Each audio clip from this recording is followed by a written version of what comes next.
बाबा साहब भीमराव अम्बेडकर जी का संविधान बचे, जो रास्ता डॉक्टर राममनोहर लोहिया जी ने दिखाया, नेताजी ने जो रास्ता संघर्ष से बनाया, और जो समाजवादी पार्टी इंडिया अलायंस के साथ साथ पीडीए परिवार को लगातार बढ़ाने की कोशिश में हमें पूरा भरोसा है कि आने वाले समय में भारतीय जनता पार्टी का उत्तर प्रदेश से सफाया होगा। 80 हराओ लोकतंत्र बचाओ का नारा लेकर के ये संगठन के लोग गांव-गांव जाएंगे। इस सरकार ने किसान के साथ धोखा दिया। ये किसान को वादा करके आए थे सत्ता में कि किसानों की आय दोगुनी होगी, लेकिन जिस तरीके से महंगाई बढ़ी है और जिस तरीके से किसानों के ऊपर संकट पैदा किया, किसानों की आय नहीं बढ़ी और लगातार नौजवान बेरोजगार होता चला जा रहा है, न नौकरी है। और जो कि भी उत्तर प्रदेश में जितनी भी परीक्षाएं हुई हैं सब लीक हो रही हैं और जानबूझ करके सरकार लीक कराना चाहती है जिससे उसे नौकरी न दे पाए। और अब तो सुनने में आ रहा है कि जो बच्चे परीक्षा देने जा रहे थे उनके पेपर भी लीक हो रहे हैं। तो सोचिए नौजवानों का और बच्चों का भविष्य क्या होगा।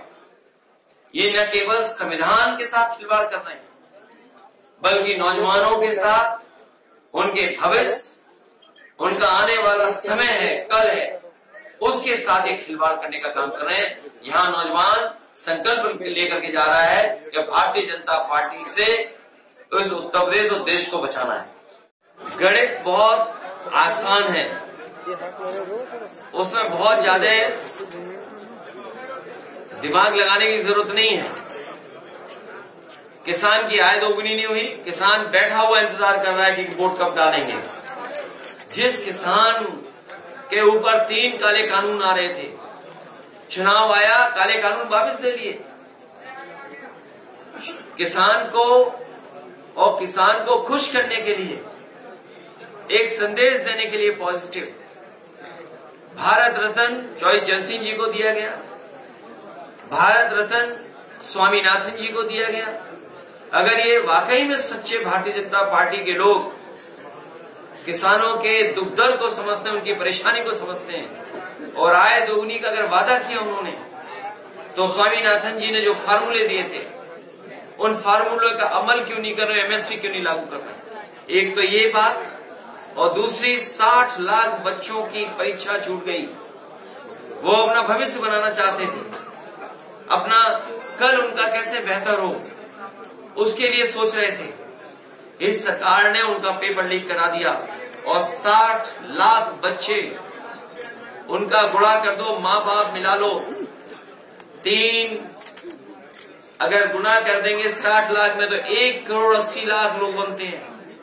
और 1 करोड़ 80 लाख का अगर हम भाग दे दें 80 लोकसभा से, तो 2,25,000 वोट बनता है जो नाराज बैठा हुआ है।